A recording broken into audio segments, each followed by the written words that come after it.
Hey, what's up YouTube? I'm back again with another Back to Basics episode. It's me, it's Jack, and today we're looking at the shoulder press with the bar. We're looking at the push press technically. So I did a video, not yesterday, I think the day before, talking about all the accessories, the different versions of the shoulder press that you could do, but I left the push press, or the main, I guess what people would consider to be the main version of the shoulder press out, so that I could do it in its own separate video today, because I think it's a very important one to get correct. You know, it has a lot of, because it's a compound movement, there's a lot of things that could go wrong, so I wanted to put it in a separate video so that I could explain it to its fullest extent to make sure that people weren't going to injure themselves, because it is quite a hard movement to perform. Quickly before we do that, I'll give you the usual introduction. Obviously this is Back to Basics, we all know by now. This is a series that takes all exercises, basic exercises, and breaks them down into effectively really simple information for new people who are new to the gym, or people that just want to learn, people that just want to know the exercises, or maybe want to really learn the form or whatever, so they can click on this video and effectively learn how to do it. That's where we're at. That's the basis to this whole thing. So the push press, the main one with the Olympic bar, what we're going to do. So hopefully again, as usual, there'll be videos throughout this video giving you hopefully a visual representation of what you should be doing. So the push press, this is quite a big exercise. So to start off with, let's talk about where you might put it into your training. In my opinion, it depends obviously on what kind of split you're doing, what type of training you're doing. But it's a big movement, so it for most programs it would come towards the beginning of the program. If you're doing, say, like a powerlifting program, and this was one of the things you're focusing on, obviously it'd be first, or it really depends obviously what program you're doing, but it would usually come towards the beginning of the program rather than the end, because it's such a big exercise. So with that said, let's talk about the form. Now the form's obviously the most important bit. It's not about lifting, it's not about trying to lift huge amounts of weight. You don't want to be that guy that's ego lifting and then ruins his shoulders for life. So let's start at the bottom, let's start at our feet. What kind of base do we have for the push press? So in my opinion, the best, it will differ because there's two different types we'll talk about, but the best one is going to be just having your feet shoulder width apart, nice firmly planted on the floor, feet facing forwards, and you're gonna that would be your stance. Other people like to use a different stance where they have 1 foot forward and 1 foot back. This can, for some people, give them more stability, but I find it takes away a little bit of the leg drive. So it's up to you what you want to do and what you find to be more safe for you and what suits you better. So now we've talked about that, let's move up and talk about our core. So our core is really important in this one, because we're holding a big bar, we're holding a big heavy weight overhead.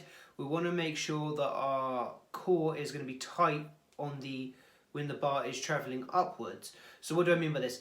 Before you're about to push, before you're about to take a bar and push it up over your head, you're going to take a big breath in and compress your core, tighten your core with that breath inside it. Then you'd push it up, and then on the descent, you let that breath go. Then you take a new breath and you push again.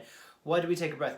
We take a breath because it helps to fill out the inside of the core, and then when we compress against it, so tighten our core, so that basically means to constrict or tighten your abs, to really kind of crunch your abs together. This just basically helps with abdominal pressure, which then gives us a more sturdier core, a better base to push from. So definitely make sure you're doing that. It will also help to stop your back from rounding. So your back will either round inwards or outwards. You want neither. You want your back to be flat. If it rounds inwards, you're putting pressure on the spine because it's compressing. If it rounds outwards, you're putting pressure on the spine because it's all the little bits are extending away from each other. So you really want to keep that pressure in your core, so you keep your back as flat as possible, so you're not putting any pressure on your spine.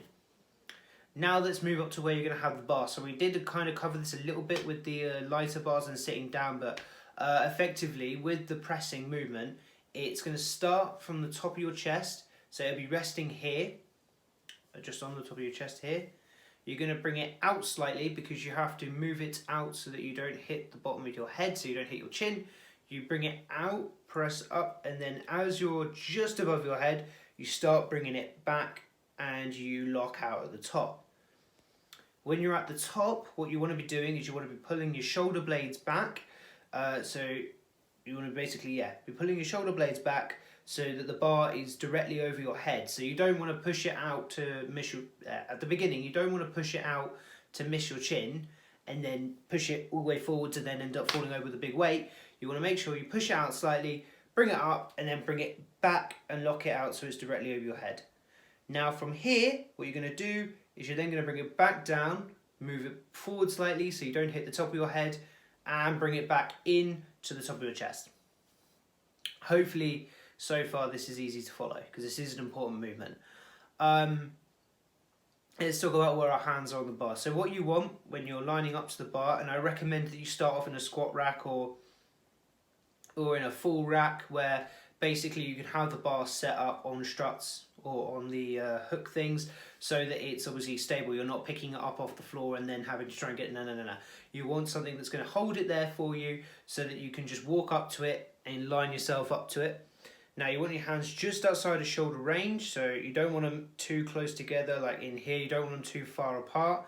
You want them just sitting outside of where your shoulder width is, and that's going to be the most comfortable position for you to push from. And the last thing we're going to look at is where should your elbows be. So when you're in this position here, you've got the bar, it's on top of your chest, you're ready to push, you've got your feet flat, you've got them out shoulder width, you've taken in a breath, tighten the core. What you're going to do is you're going to push, and you want your elbows to be, you don't have to be all the way here, this is very important, so they don't have to be all the way here in front of you, and it's alright if they come to the sides a little bit, but what you want is you want to try and push here, where they're not all the way out here and not all the way in here. You want a nice kind of, I'd say from, I don't know, I guess you'd call it maybe like a 60, 70 degrees maybe. It's kind of a little bit hard to judge, but effectively, if you can see, it's not all the way here in front of me, and it's not all the way here to the side, it's coming in so that the elbow is still out in front of me. This is important because this gives us basically the best position to push from, because it allows our triceps to bear more of the weight, it allows our chest to engage a bit better, and it just gives us a better stance to push from. So, with that said, let's just cover the basics really quickly. So that we know what order to be looking from when we're setting ourselves up to the bar. First off, you want your hands shoulder width apart, hands on the bar then obviously at shoulder width. You're going to take the bar off, it's going to come to the top of your chest, then you're going to step back from the rack. Once you've done this, place your feet into shoulder width apart, or into the staggered stance depending on what you want to do. Then from this position, make sure your back is flat, breathe in, hold that and contract your core, then push slightly out to avoid the chin, push up, and then pull your shoulder blades back at the top, making sure the bar is almost directly over your head. From here, you're going to bring it back down, out slightly to avoid hitting the top of your head, and back down to the top of the chest, and you can release that breath and then take another one to do your next rep. So, hopefully that was good for you guys. I tried to make it as simple as possible with still hitting all the main points to make sure that you don't injure yourself. This is a very important movement. Talking of form, obviously there are multiple ways for you to check your form in the gym. Obviously I'd recommend maybe doing it next to a mirror or in front of a mirror so you can look and judge what your form looks like. If you don't have that option, get a friend, or even better, get one of the gym workers who knows what they're doing, or maybe a personal trainer if they're not busy with a client, to check your form so they can look at you from the side and from the front, so they get both views and they can look and see how you're doing. That is very important. Remember, the mirrors aren't just for the weird topless guy in the corner, they are also for you to check your form, or as I said, get a personal trainer or a gym worker to check it to make sure your form is correct. It's a very important movement. Obviously you're holding a big bar over your head, it's on your shoulders as well. There's a lot of things that could go wrong, and you could injure yourself. So really make sure that you stay safe, and as I said, also make sure you're pressing, make sure you're using a rack so that you can unrack it and press and then rack it back, so you're not having to drop it to the floor and then pick it up, and that's a whole mess. If you want to make it a little bit harder, you could always do pause reps. So you could come up, bring it down halfway, pause, and then bring it down to your chest.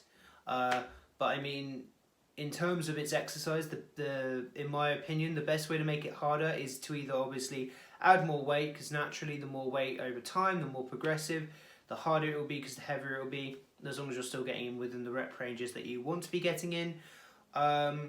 Or you could always do it in a superset or drop set fashion if you really wanted to make it harder. So drop set, obviously you would do 2-3 sets to work up to your working set. Then what you would do is you do as many reps at that working set, put it back, take some weight off, 10, 15, 20% or whatever you want to do as many reps again, put it back, and then you repeat that as many times as you want to until you burn out. The other one could be like a superset, so you could do shoulder press, put it back, and then you could do side raises. That's a very basic one to do as well. So hopefully this video was informative for you guys. I really want to stress, make sure that you are checking your form, make sure you're using a safe way to lift the bar, to get the bar onto you, to do the exercise. And with that said, hopefully, with that said, if you guys want to leave your comments in the below, absolutely 100% do. I love it when you guys give feedback. If you want to give me anything you feel like I've missed out, because it's very important. If I do, if I have missed something out, I will make another video, but I don't think I have. But if you guys have any other suggestions on how you could make the push press harder, then absolutely 100% leave that in the video as well. But yeah, cool. So I've got a drink today, I actually do. And I'll say thank you for watching and hope to see you guys in the next video.